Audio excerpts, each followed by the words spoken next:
I'll start with a presentation giving you background on why we're even debating this, giving some definitions to make sure we're actually talking about the same thing. And then we get into the meat of it and have our awesome speakers step forward and bring us the wisdom. So, introduction to the 21st century. A big topic. I have about 10 minutes, this should be enough. But, when we talk about the future, I think it's good to start with where we come from. And when we look at history, there seems to have been this arc of, I guess it's a controversial term, but progress from say lots of things like torturing and ignorance and plague and famine and slavery. And maybe we got a little bit of science going, and then we got some industrial revolution going, and then we got some education going.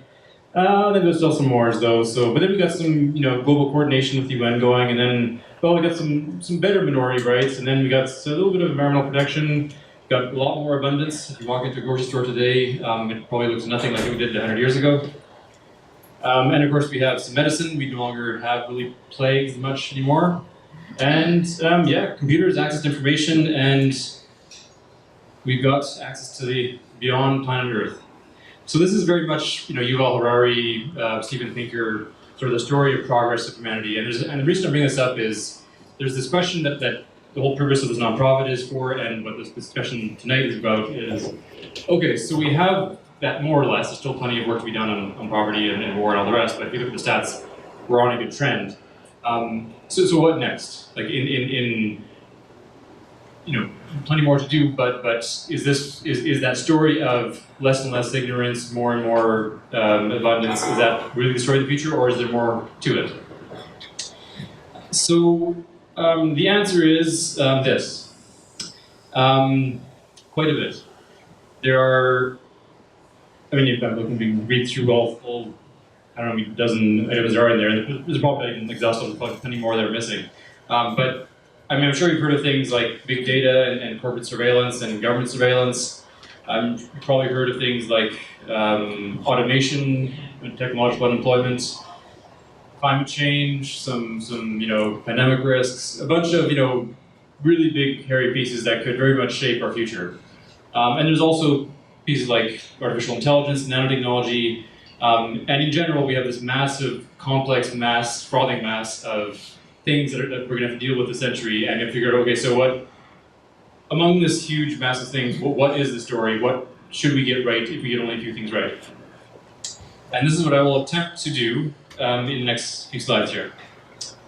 So, when I talk about big pieces, I'm talking about things that will radically change our way of life, radically change our likeliness of survival, and that kind of thing. Cyclical items like war or recessions or growth are very, very, very big, but they're unlikely to be the story of the 21st century, just in the sense that they're not going to change it more than that. So I have here what I believe to be like in the short to medium term, the really big pieces, big pieces. Big data, so that's everything from Facebook changing the way we do democracy to, in the long run, so if you're familiar with neurotechnology, basically neurotechnology is the technology around interfacing with the human brain. And in the long run, as we work better interfacing, we are headed into a world where we can literally read people's thoughts. And so in terms of privacy, in terms of transparency, this is a radical potential for lifestyle change. Climate and the environment. I campaigned my heart and soul out on climate change for 5 years because I generally thought that was the biggest. I thought that was the story of the 21st century. I think it's still going to be a huge piece, but it's unfortunately or fortunately, depending on how you count it, not the only piece. Automation. Lots of talk about technological unemployment. We are at about 95% employment right now, so it's not exactly a thing that's going to happen tomorrow. But there again, we look at the technology. As technology gets better and better, and human beings stay roughly the same, there's going to be a point where there's really not much left that we can do that a machine can't do better. We may have laws to ban certain technologies from being implemented, but at the end of the day, we're headed into a world where we may not have much to do. At the same time, those same technologies many are going to provide a world of abundance. When a machine can do things so quickly and so cheaply, you can get access to services and goods that we simply wouldn't, that'd be too expensive today. And so, and there's is anyone familiar with nanotechnology and the promise of what it could mean? So, for those who aren't familiar, so when we eat a meal, our body breaks it down into base elements and reconstructs it into a brain, an organ, a whole bunch of highly complex things. Nanotechnology is a machine version of that. So taking, so you take your garbage, break it down into base elements, so like carbon, oxygen, nitrogen, and reassemble it into a, your dinner, a TV, a car, another 3D printer. And the reason that's important is that when we get to that point, assuming we do, what is the economy? The economy is the trade of goods and services. Well, if goods and services are free, you don't need to buy anything anymore. I mean, talk about a radical shift in our economics and our lifestyle. So another big, huge, hairy piece, abundance and automation. And then, of course, the happiest piece is the global catastrophic risk. Climate change is one of them. The other ones that are appearing on the horizon, one is biotechnology. So, are you familiar with the new phenomenon called garage biology? It's this really cool thing where people in the garages take technologies like CRISPR and they start genetically modifying and creating new organisms, which can lead to a lot of amazing breakthroughs and may help us a lot. It's also a potential recipe for disaster in the sense that if they accidentally release a novel pathogen or some kind of disease that our bodies are not naturally able to fight against, you could see a massive, what's called engineered pandemic. So that plus your good old asteroids, volcanoes, these are the kinds of things that can, when you talk about the 21st century as a whole, one of these things happened that is, if not the biggest, one of the biggest stories of the century. So this is the big hairy stuff that's really going to shape our world. And then there's the even bigger, hairier piece. Human enhancement. So it's been around for a long time. I mean, technically, if you drink a cup of coffee, you're enhancing yourself in terms of giving yourself a little bit of a buzz for your cognitive ability. But the next wave of human enhancement, where we start getting, more advanced genetic modification of human beings, we start getting better interfacing of human beings with either bionic parts or intellectual communication, and finally, which is the last piece, which is more theoretical, is the idea of mind uploading, where we could take a human mind and then replicate it in a software version on a computer. That part, by the way, is technically questionable. We don't know if it's actually possible yet. But these are the kinds of things, when we say human enhancement, this is technically what it means in terms of the nuts and bolts of it. Now, why does this matter? Because it changes everything. To steal a title from Naomi Klein's book. When you look at something like, designer babies. So, say we have human beings now that have, say, double the IQ. Or maybe instead of doubling the IQ, we modify human beings, whether given a drug to make them more rational, to make them more ethical. All these things to significantly enhance our ability to interact with the world. That can, that changes quite a bit already on its own. Immortality and reversing aging. 20 years ago, this would be blasphemy. You laughed out of the room for it, but there have been some breakthroughs, especially with mice and other small organisms, where they've been able to just triple the length of the lifespan of a mouse through, I think, telomere or something like that. It's a huge extension of life with a relatively basic technique. So we have a long way to go for human aging, but there's a sense of, while you can still get hit by a car and die that way, the aging process itself, you could reach a point of immortality where you wouldn't die from your own aging and illness, you die from something extreme like a car hitting you. So we could live to 200, 300 years old. Think of all the wisdom you accumulate over that time, thinking of how that could help or hinder society. Another transformation potential. So looking at interstellar travel.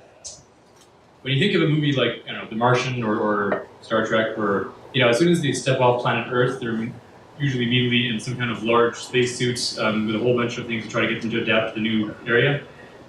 We're not we're biologically suited to life on Earth. If we were serious about getting off this planet and living off this planet, we probably will need to modify ourselves to adapt to those other environments. And here again, human enhancement is that piece.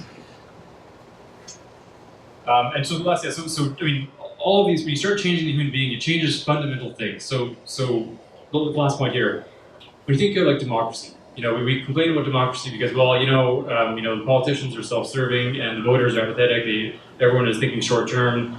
All these things. You can have, like a good democratic system, with a strong constitution and balance of power. But what if you modified the voter? What if we were naturally predisposed towards long-term thinking and towards public service? What if our politicians were ethically predisposed genetically? This is, talking about making, improving the human condition. If you improve the human, that is, arguably the biggest piece. And all these things are when I say it's a radical change to who we are, I mean, this is bigger than the other stuff just because it's not only changing our lifestyle, it's changing who we are and what we can do. Now, of course, there may be a few unintended consequences. The human body is massively complex. If we do go down the path of human enhancement, we'll be looking at things like, failed experiments. The kid we wanted to give an IQ boost to and we gave him schizophrenia. This is probably going to be very messy, very, very painful. Not to mention, there'll be a lot of people who rightly or wrongly believe that human form is the sanctity of the human form and we shouldn't do it at all. Intergenerational dynamics. If you're competing for a job and the other person is 300 years old and 300 years of experience and 5 PhDs, I mean, you can try. And then, if we start getting a society of a number of different biological forms, should they all have the same rights? If one is provably more reliable, should they not be able to do more? Or if one is provably less reliable, should they not have more laws against them or constraining them? So there's this huge, massive public debate, and in terms of the long term, this this really does change everything. So then looking at do we have a choice to do this? There are some arguments, whereas we may not. Given the complexity and the speed of the world we live in, having some extra capacity, being able to understand better, being able to master complexity better, could be very, very essential. Could be essential to survival. Another point to debate at some point. But yeah, takeaway: this is a huge, huge deal. And then there's artificial general intelligence. Because, is everyone here familiar with AGI, or is there So AGI is a form of artificial intelligence. It is a piece of software. And what is special about this piece of software is that it can do all of the intellectual tasks that a human can do. So, currently AI can play computer games better than us, it can calculate numbers better than us. This would be on all things, so including being able to interact with humans better than us, being able to commandeer resources, being able to make sense of the world, being able to navigate it, being able to manipulate it. It would be like, in terms of capabilities, it's like a human or more. It is theoretically possible in the sense that the human brain exists. We know that cognition at our level is possible, is within the laws of physics. And if we keep at it slowly and keep improving the versions that we have, incrementally over and over and over and again, there is no, theoretical reason why we can't eventually build artificial general intelligence. And now predictions are notoriously difficult because, there's classic cases of saying, it won't happen for 90 years, and then it happens the next day, and then there are other cases where they say, it'll happen tomorrow, and then it doesn't happen for 10 years. So. These 20 to 30, 2100, this is what the AI expert predictions aggregates are. So they're anywhere in that range roughly, is whether they expect it to happen. I.e. during your lifetime if you're young-ish. So the thing with AGI is that it's not just a human-level intelligence. An AGI system could do things like design a better AI system. And if you gave it the task, for example, of, do do this, make us this massive, design us this massive new building, it may calculate the best way to do that is to first make itself more intelligent to be able to solve the problem in order to achieve that goal. And because a smarter AGI system can make an even smarter AGI system, you can get what they call a hard takeoff, or what's called the singularity, where you have this rapid takeoff from human level intelligence to 10 million times human intelligence. So whereas we might build human level AGI, it may evolve the capability of, say, if we were an ant, it would be a human, or that kind of relationship, where we'd be just like this crushingly dominant intellect. But don't forget, it's a piece of software that we've designed. And the other thing that's important to remember, it doesn't require consciousness. So it could just be a really big calculator. There's some debate around here around what is consciousness. We don't even know what consciousness is. So, but there's a sense of this is still a piece of software. This is still a computer program. Now there are many reasons to care about AGI. One of them is the risks. So it's, as it turns out, really hard to define a problem clearly. So say you ask AGI to make you happy. It could drill a hole in your head and pump a whole bunch of hormones to boost your happiness to ecstasy, and it will have achieved your goal of making you happy. Obviously, it's probably not what you want. The second piece is the value alignment problem. So say it does what you ask it to do. So you ask it to, I want to get to the airport as fast as possible, and it gets you there, vomiting over a river with 5 cops chasing you down because you sped, So that's very, very difficult to predict. Then there's, coding errors and design flaws. Raise your hand if you ever had a computer program crash on you. Imagine blue screen of death with, a system like this. And finally, the other thing is there's a first mover advantage in the sense that an AGI system could, in theory, ensure that no other AGI system is built, because it could either, again, it would have the intellectual capacity to, if it had the objective and decided to do that, it could monitor everything and sabotage anyone else's efforts. By the way, if I speak too fast or if I mumble, feel free to raise a question as I go along. This book, by the way, is very, very good for explaining all the details of why there are risks. So here again, AGI is transformational. On a practical level, you could use it to make yourself a fortune. You could use it if you're a government or a military to win a war and take over the world. If you're a scientist, you could use it to advance science. I mean, we were talking about nanotechnology, and the 3D printer that can build you anything. Well, that is a very, very, very hard problem to solve. It would be very helpful to have artificial general intelligence working on it. And you could also do things like, solve climate change. There again, massively complex problem on our own. Probably not going to do it very well, but some help with this would be huge.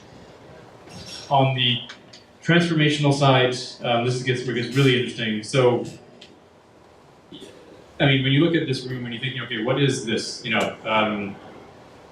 Some people say, we're brains in a vat, and this is also kind of simulation. But where does the universe first come from? How is it created? What is this? What are we? AGI could go a long way to helping us understand that, which is a pretty big deal, at least to me. I think for most people.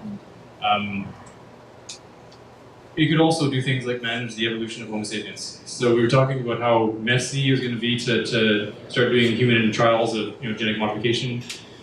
Well, if you have a super intelligent system, that would go a long way to helping avoid the worst pitfalls and the worst unintended consequences of human enhancements.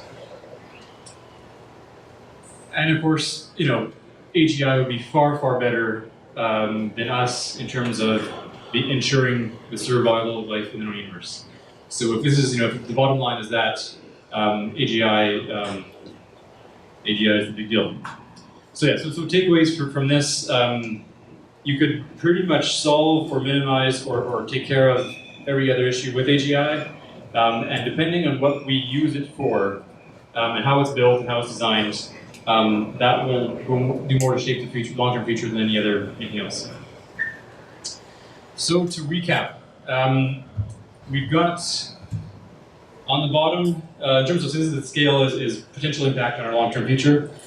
On the bottom, we have all the big existing things like war and recessions and growth and inequality and environmental decline and terrorism and populism and healthcare and all these other big issues that could affect our lives, but that we've been through before. They're more or less cyclical.